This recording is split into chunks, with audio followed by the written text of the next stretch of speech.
Teachers, what's the funniest thing a kid has answered completely wrong? I was teaching history, going over the American Revolution, and this one kid raised his hand with the biggest smirk on his face. The type of kid who thinks he's smarter than everyone in the room, including me. And honestly, he was getting on my last nerve that entire week. His name was Tyler, and Tyler had spent the last 3 days correcting me on things he absolutely did not understand. Climate zones, wrong. The water cycle, also wrong. At one point, he tried telling me that Alaska wasn't part of the United States because it was too far away. I was running on fumes and cafeteria coffee. So when I asked the class, who was the first president of the United States?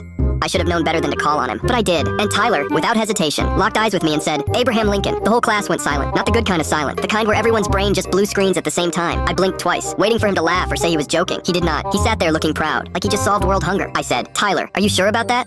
Hoping to give him an out, a chance to backpedal, maybe claim he misheard the question. Nope, this kid doubled down like his life depended on it. He started going on about how Lincoln founded America and freed it from the British. He said it with full confidence, like he was reading from a textbook only he had access to. I tried correcting him nicely. Tyler, I think you're mixing up presidents. But he cut me off, said I was wrong, said his dad told him this, and that his dad was a very smart man who watches the History Channel. At this point, the entire class was staring. Some kids were biting their lips trying not to laugh. One girl in the back had her hand over her mouth like she was watching a car crash in slow motion. I could feel my eye twitching, so I did what any teacher at their breaking point would do. I pulled up Google, right there, on the projector, in front of everyone. I typed in first president of the United States, and let the search results load like I was revealing a villain's identity in a courtroom drama. The page loaded, big bold letters, George Washington. I pointed at the screen and said, Tyler, would you like to read that out loud for the class? His face went completely red, not a light blush, full tomato mode. He stammered something about how he might have mixed it up, but the damage was already done. The entire class erupted. Kids were laughing so hard one of them started choking on air. Tyler tried recovering. He said, well, Lincoln was more important anyway.